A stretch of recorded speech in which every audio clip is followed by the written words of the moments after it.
Pyongyang's provocative detonation of what it claimed was a miniaturized hydrogen bomb.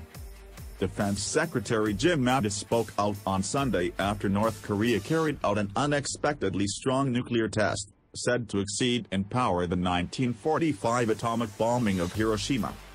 President Donald Trump called an emergency meeting of his national security advisors and had his second telephone call of the weekend with Japanese Prime Minister Shinzo, but did not talk to South Korea's Moon Jae-In, instead accusing Seoul of appeasement.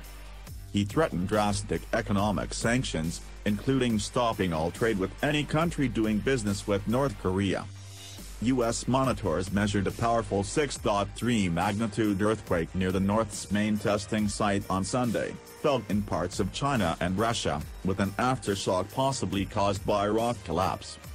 The North, which in July carried out two intercontinental ballistic missile (ICBM) launches that apparently brought much of the U.S. mainland into range, hailed its test of what it described as a hydrogen bomb designed for a rocket as a perfect success.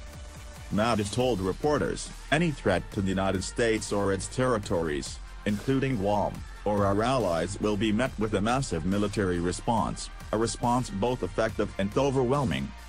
We are not looking to the total annihilation of a country, namely North Korea," he added, but warned, "We have many options to do so." Fratricidal war. Pyongyang residents celebrated as a jubilant television newsreader hailed the unprecedentedly large blast which she said had moved the country closer to the final goal of completing the state nuclear force. It prompted an international chorus of condemnation, including from both the North's key ally China and Russia, which also has links with Pyongyang. UN Secretary General Antonio Guterres condemned the test as profoundly destabilizing, while the Security Council will hold an emergency meeting on Monday. South Korean President Moon Jae-In, who advocates engagement as well as penalties to bring Pyongyang to the negotiating table, called for new United Nations sanctions to completely isolate North Korea.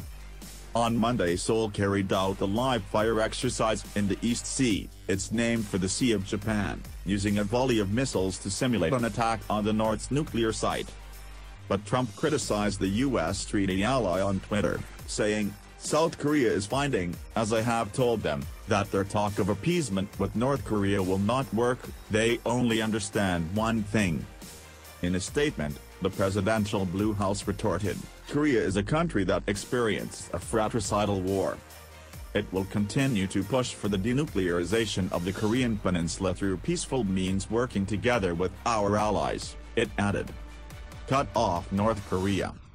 Hours before the test, the North released images of Kim at his country's Nuclear Weapons Institute, inspecting the device it called a thermonuclear weapon with super explosive power entirely made by our own efforts and technology, according to the Korean Central News Agency. A series of U.S. and United Nations-backed sanctions seem to have had little effect on Pyongyang. U.S. Treasury Secretary Steven Mnuchin said Sunday his department was preparing potent new measures that would cut off North Korea economically. The measures would ensure that anybody that wants to do trade or business with them will be prevented from doing trade or business with us, he said on Fox News Sunday. While the United States has virtually no trade with the North, the burden of sanctions such as Mnuchin described would fall heavily on China, which buys about 90% of North Korean exports. Tremor felt in China, Russia. South Korean experts said the tremor near the North's main test site was 5 to 6 times stronger than that from a 10-kiloton test a year ago.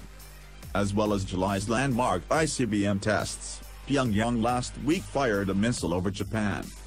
Trump has warned Pyongyang that it faces fire and fury and that Washington's weapons are locked and loaded. But the North has huge artillery forces within range of Seoul, a city of 10 million people, and could inflict mass casualties in retaliation to any strike. There are no realistic military options in terms of striking North Korea, because doing so would likely spark a full-scale war, Mark Fitzpatrick, executive director for America of the International Institute for Strategic Studies, told AFP. Teeth of the Dragon, China conducts missile defense test next to Korean border.